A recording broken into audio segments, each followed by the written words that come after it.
존경하는 도민 여러분, 최진호 의장님과 선배 동료 의원님 여러분, 김승환 교육감과 관계 공무원 여러분, 민주당 소속 문화관광건설위원회 정진수 의원입니다. 현 정부는 출범 당시 4대 국정 기조 중 하나로 문화융성을 제시했습니다. 공안 통치와 불통으로 일관하고 있는 현 정권의 실상을 감안하면 문화융성이라는 기조가 허황된 구호에 불과한 건 아닐지 우려를 금할 수 없습니다. 하지만 문화를 용성의 대상으로까지 지켜 세우고자 하는 굳은 의지로 받아들이며 문화의 제반 분야가 K컬처를 앞세운 세계적인 경쟁력을 갖추게 될 날을 기대해 봅니다. 명실상부한 예약으로서 전라북도는 그동안 다종다양한 문화예술 정책과 사업을 추진해 왔습니다.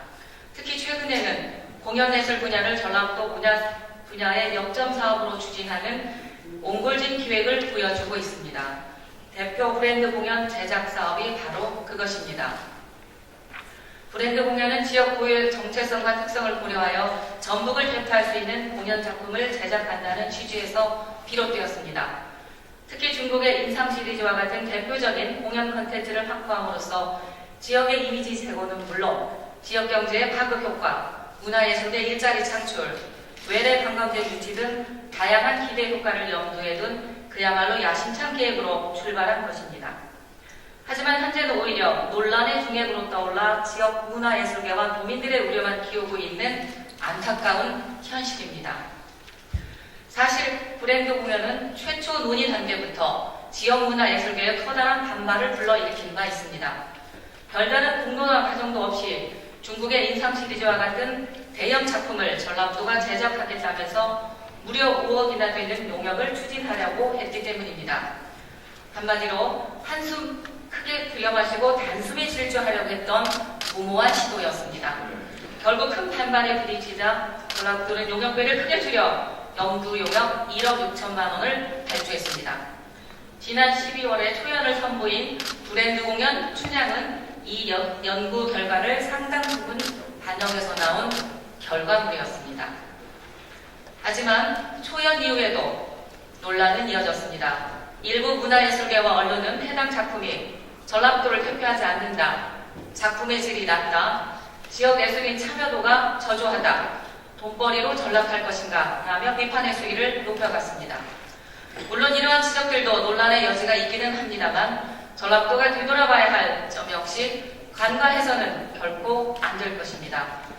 간략하게 여기서 두 가지만 제안하겠습니다. 첫째, 심도 있는 공론화 과정입니다. 전라북도는 전문가를 포함한 의견 수렴 과정을 거쳤다고 하고는 있지만 불충분하다는 지적이 만만치 않습니다. 다양한 목소리에 귀를 기울이고 논의를 진행해야 하는 공론화 과정은 결코 완료형이 될 수 없습니다. 브랜드 공연 사업을 추진하는 동안은 재검토를 포함하여 브랜드 공연과 관련된 쓴소리, 단소리에 일관되게 귀를 기울여야 합니다. 두 번째, 공연 제작을 위해 인력 기반 구축 문제입니다. 브랜드 공연은 숱한 시행착오를 거치며 지속적으로 보완해야 하는 분야입니다. 그만큼 시간도 오래 걸리기 마련입니다. 이 과정에서 공연 제작을 추진하는 실무 조직이 안정되어 있지 않으면 10년이 흘러도 크게 달라질 게 없을 것입니다. 전주 세계소리축제가 동네북이 되다시피 한 이유가 이 중 하나입니다. 조직을 안정시키지 못하고 인적 구성이 수시로 바뀌었기 때문입니다. 도가 브랜드 공연을 역점적으로 추진할 의지가 있다면 전주 세계소리축제 거부사리를 하고 있는 브랜드 공연 실무 조직부터 안정시키는 조치를 취해야 할 것입니다. 브랜드 공연이 전북을 대표하는 명실상부한 공연 작품으로 자리 잡기 위해서는 이외에도 여러 난제를 해결해 나가야 합니다.